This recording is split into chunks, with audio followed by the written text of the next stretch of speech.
Hi, this is a walkthrough of the RemindRn application for iOS devices. On the initial part of the onboarding, we cover the different tasks and things that can be accomplished within this app. First, we talk about the hourly grid, where we can mark off things that we have accomplished or that need to be accomplished. We have our charting checkboxes, so we can mark off our standards of care that we have already documented.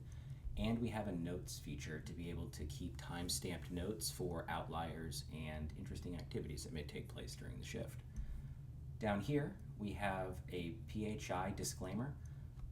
These are throughout the app, but the idea here is this does not replace the EHR. This is there to supplement it and replace the post-it notes that litter the nurse's station. As we go through, we can set the initial start time. If you don't start at 6, but instead you start at 8, you can get it set up and ready to go. We can also come down here and transfer it over to military time or keep it in civilian time, whichever works better. And then everything is built out with a night mode option if it's preferable for the end user. That can be turned on and off, and all of these settings in the onboarding can be adjusted throughout the app's lifespan. So it's not a once and done situation.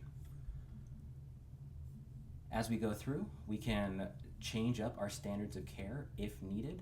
For hygiene, if no matter what, you automatically do your CHG and Foley's, if appropriate, in your hygiene section, you can change that.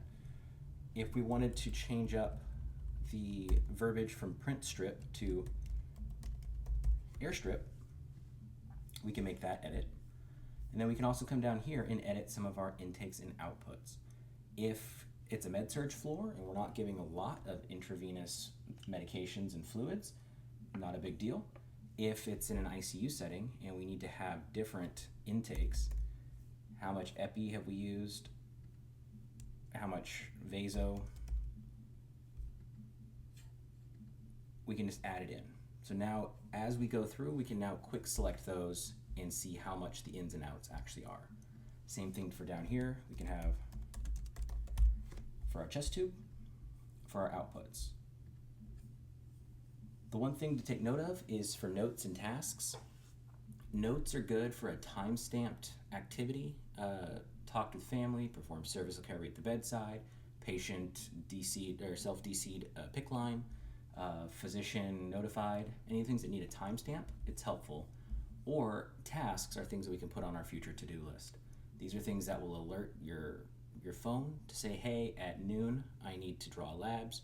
At noon 30, I need to restart the heparin drip. At 1:30, I need to draw a new APTT, whatever the situation might be.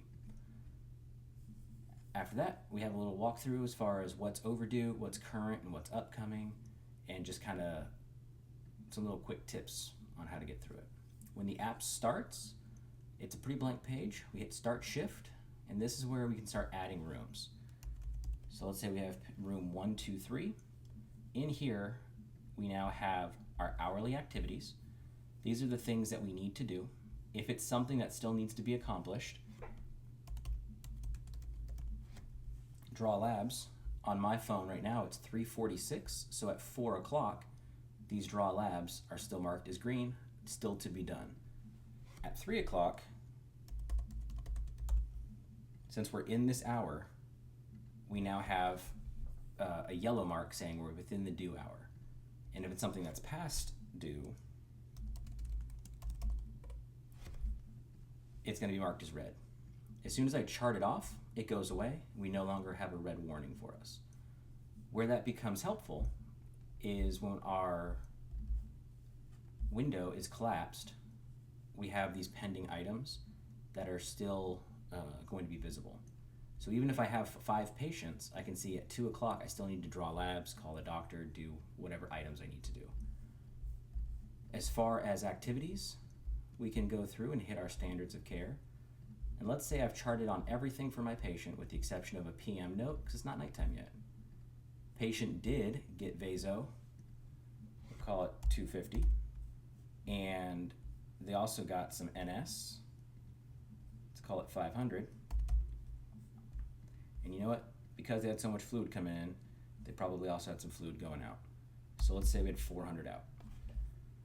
Now, when I collapse this window, I can have a quick on-the-fly check of what's actually happening for this patient.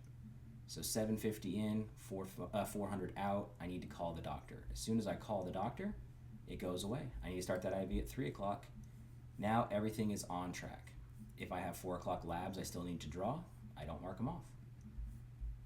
Where this becomes helpful is if I have a new patient that comes in, I still have yet to chart on this person. I have no ins and outs, I have no overlap. So it helps to segregate room to room without any overlapping considerations. Also, if I have a 4 o'clock lab that needs to be drawn, this will alert me unless that has been completed. If this has not been drawn yet, at 4 o'clock I will get a push notification on my phone saying draw labs in room 123. Whatever this verbiage is assigned to this room number. The other thing we have to talk about is notes. If I have something that's time-stamped, I can do that. Pulled out IV on the move over to the bed.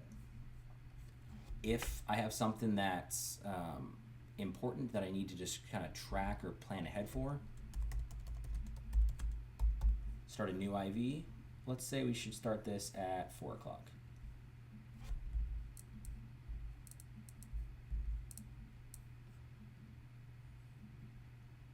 When I add these tasks, they actually will get added to my task countdown.